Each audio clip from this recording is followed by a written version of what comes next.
Podemos também, para chamar a atenção para esse viés mais político dessa reflexão que tem como base o desejo, que ambas as cidades celeste e terrena, se têm como fundamento determinadas modalidades de desejo ou amor, elas têm estatuto político em função de um amor que é partilhado socialmente pelos seus cidadãos. Isso nos apresenta uma compreensão de cidade e que por vezes Agostinho chama de república. A cidade celeste é chamada também de república celeste e a cidade terrena de república terrena.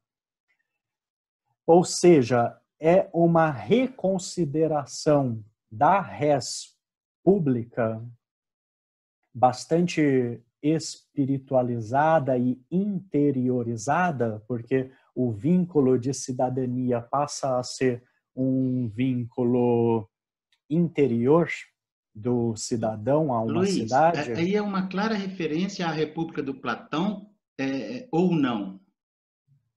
Não tão clara, porque Agostinho não chegou a ler na íntegra a República de Platão. Agostinho teve contato com excertos da República de Platão. Agostinho tinha notícias de algumas passagens da República Platônica, principalmente citadas por outros autores. Ele fala isso? Ele deixa isso claro?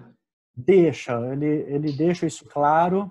Ele chega a citar a República de Platão, por exemplo, ele manifesta que tinha conhecimento da crítica que Platão faz à poesia homérico-hesiódica. Então, Agostinho tinha notícias de alguns momentos importantes da República Platônica, mas a reflexão sobre a República não é tanto com Platão e antes com Cícero, que escreveu também um diálogo chamado Da República.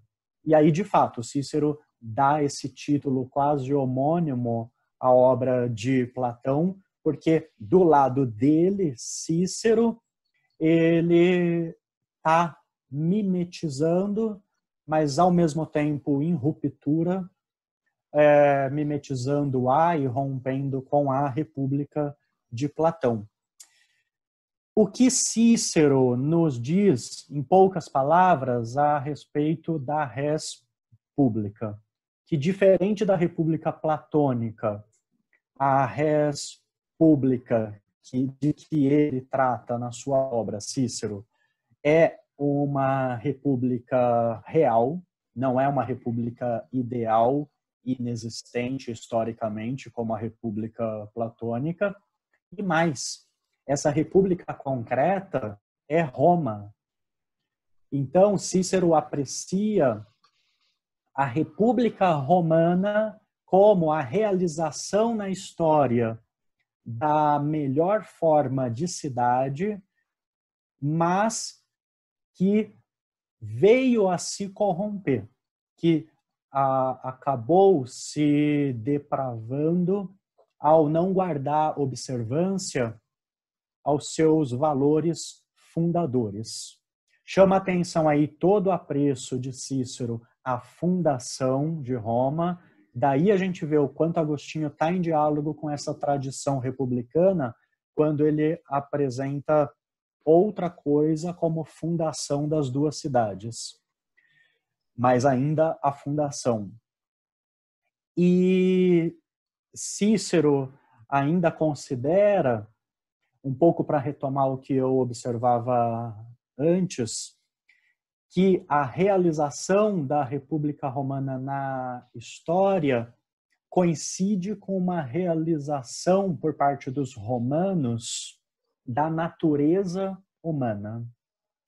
Então, há em Cícero uma continuidade, uma extensão, inclusive, entre natureza e história, da natureza na história.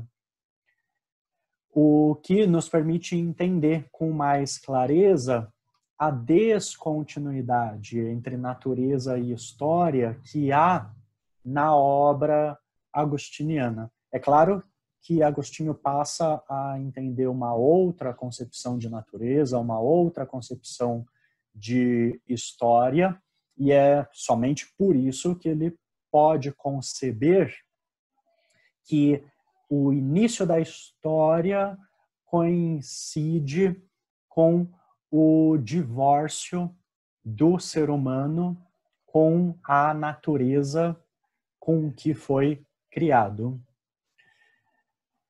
O desejo aí é decisivo, porque para nos referirmos mais uma vez àquela importante noção de soberba, a soberba só pode ser devidamente compreendida em Agostinho a partir dessa teoria da vontade. Porque a soberba é primordialmente uma vontade ilegítima, um desejo do ser humano de pretender se tornar Deus. E foi essa vontade, agora a gente sabe, soberba, que inaugurou a história, que teria feito, segundo a exegese agostiniana do relato bíblico do Gênesis, da expulsão do paraíso dos primeiros 2 seres humanos, que teria ocasionado a queda. E aí, notem, a queda foi onde?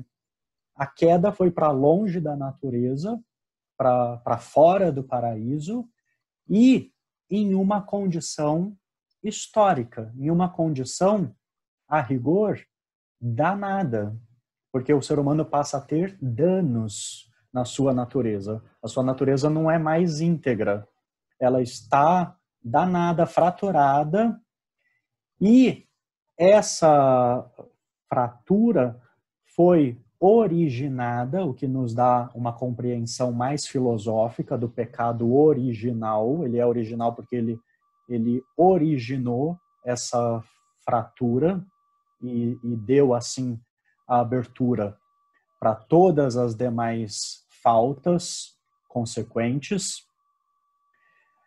Ela foi originada por esse desejo compreendido mais adequadamente de nada, porque o desejo foi de nada. Notem que desejo de nada é desejo de não ser. Por que foi desejo a rigor de nada? Porque o ser humano pretendeu ser o que ele não podia ser. Pior, Agostinho considera, o soberbo, ele acredita ser o que ele não pode ser. Ele não só pretende ser, o soberbo ainda tem essa ilusão, ele padece dessa fantasia, ele supõe ser o que ele não pode ser por natureza.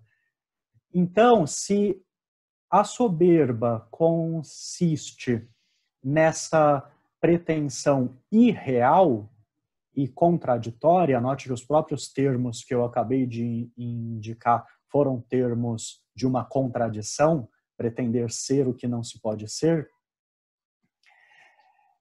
é uma contradição porque irreal é um desejo assim de nada, cujo efeito, que num vocabulário mais religioso é a pena do pecado, é a queda. E notem, por que queda? Porque cai em uma condição com menos ser do que essa criatura tinha quando foi criada. A criatura racional perde ser. Por que ela perde ser?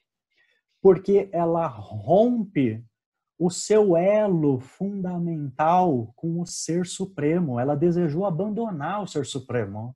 Se ela desejou abandonar o Ser Supremo, é porque ela supôs que era autossuficiente, que não precisava mais de Deus. Mas quando ela deseja e pretende isso, ela cai numa condição em que ela é menos, ao pretender ser mais, ela cai numa condição em que ela é menos do que era quando foi criada. Notem quanto a dinâmica do desejo aí é fundamental para a gente entender a soberba e o início da história. Muito bom, muito bom. Me fala uma coisa, e chegando nesse ponto aí, você já estava concluindo as suas pesquisas? Desculpa, eu fiz uma pergunta para você em off e a gente ficou rindo, mas eu vou repetir a pergunta. Eu tinha te perguntado a que conclusão que você chegou. Aí você falou, a minha conclusão eu já falei tudo até agora. Mas eu queria que você falasse um pouco mais sobre essa questão da conclusão. E me desculpe, eu queria que você voltasse na questão. Vou dividir em duas partes. Primeiro, falar sobre essa conclusão, né, que seria quase que um apanhado geral, um resumo, fazendo o link com a política. E eu gostaria que você falasse mais um pouquinho do fato de Agostinho ter se antecipado